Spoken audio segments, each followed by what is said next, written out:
Serial Karomah 90 Wali Allah.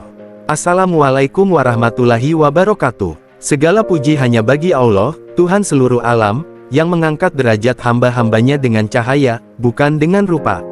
Selawat dan salam semoga tercurah kepada junjungan kita, Nabi Muhammad, penuntun jiwa-jiwa yang rindu kepada jalannya.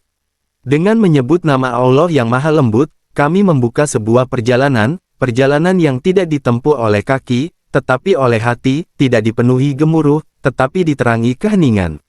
Inilah serial Karomah 90 Wali Allah, kumpulan kisah dari para kekasihnya, yang hidupnya menjadi bukti bahwa ketika hati tunduk sepenuhnya kepada Tuhan, maka langit dan bumi pun tunduk memuliakan mereka. Serial ini terbagi menjadi beberapa bagian.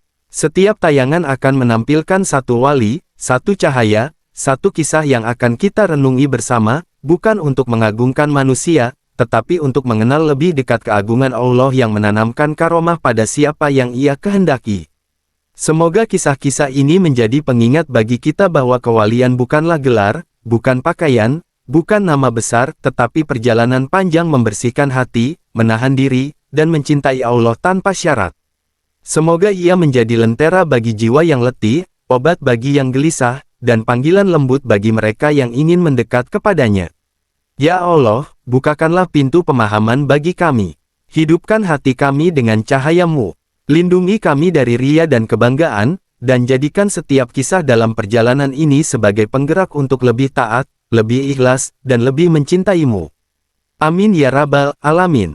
Wassalamualaikum warahmatullahi wabarakatuh. Bagian pertama, Karomah Abu Yakub As-Susi. Angin gurun bergerak lirih malam itu, seakan membawa pesan rahasia dari dunia yang tak terlihat. Di sebuah sudut kota Sus, tinggal seorang hamba Allah yang namanya jarang disebut, tetapi jejak ruhnya memantul dalam hati para pencari. Ia adalah Abu Yakub As-Susi, lelaki yang wajahnya berseri seperti fajar yang baru lahir, dan sorot matanya memandang jauh melewati batas dunia. Ia bukan ahli pidato, ia bukan pemilik majelis besar. Tetapi seluruh jagat seolah mengelilinginya dengan hormat, seperti bintang-bintang yang mengitari sebuah matahari tersembunyi. Karamah pertama, langkah yang diikuti angin. Dikisahkan bahwa Abu Yakub sering berjalan seorang diri di padang luas. Para murid pernah bertanya, "Wahai Tuan, mengapa engkau berjalan tanpa sahabat?"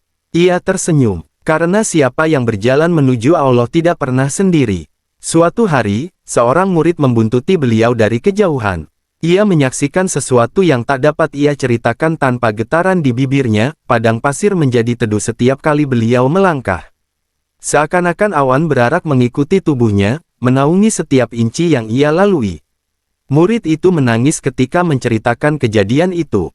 "Aku baru tahu," katanya, "bahwa orang yang dekat kepada Allah dizalimi oleh matahari pun tidak." Itulah karomah yang tidak tampak pada tubuh beliau, tetapi terlihat pada semesta yang memeluknya. Karamah kedua, api yang menjadi cahaya. Suatu malam ada seorang lelaki membawa bara api untuk menerangi majelis. Angin bertiup kencang, bara itu hampir jatuh dan mengenai tubuh Abu Yakub. Murid-murid panik, tetapi sang wali mengangkat tangannya perlahan. Bara itu menyala terang, bukan membakar, namun memancarkan cahaya lembut seperti purnama. "Wahai Tuan, api itu tidak menyentuhmu." Beliau menjawab, "Bagaimana api hendak melukai orang yang hatinya padam dari dunia, tetapi menyala untuk Tuhan?" Sejak saat itu orang-orang memanggilnya sang penjaga cahaya, karena setiap kali beliau hadir, candle dan pelita seakan tunduk, menyala dengan ketenangan yang tak biasa.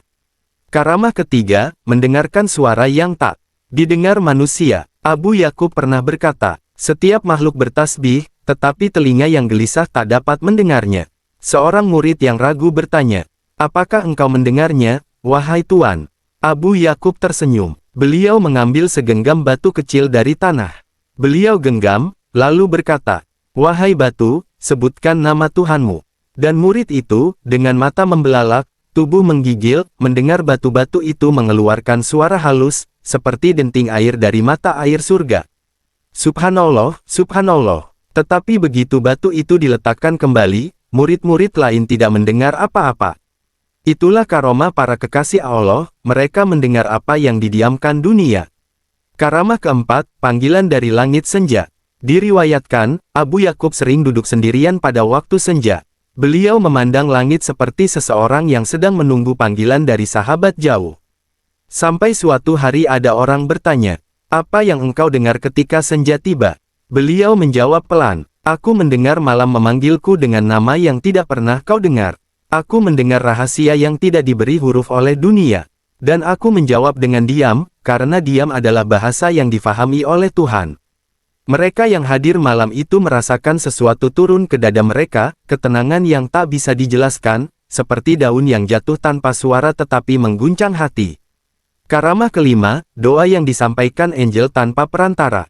Pernah seseorang meminta beliau mendoakan kesembuhan anaknya. Abu Yakub menatapnya dengan penuh kasih, kemudian berkata, "Pergilah, aku telah menitipkan doa itu kepada langit." Orang itu pulang tanpa yakin. Tetapi ketika tiba di rumah, ia mendapati anaknya telah sembuh, bahkan sebelum ia sempat menceritakan pertemuannya. Ketika ia kembali kepada Abu Yakub untuk mengucap terima kasih, sang wali hanya berkata, "Doa seorang hamba bukanlah kata-kata. Ia adalah perjalanan ruh, dan apabila ruh itu berjalan kepada Tuhannya, ia kembali membawa kabar gembira." Jejak yang tak pernah padam. Abu Yakub As-Susi bukan wali yang menampakkan kemukjizatan dengan gemuruh. Karamahnya adalah kelembutan, keheningan, dan cahaya yang muncul tanpa gemerincing. Ia seperti hujan malam, tidak terlihat turun, tetapi tanah menjadi hidup karenanya.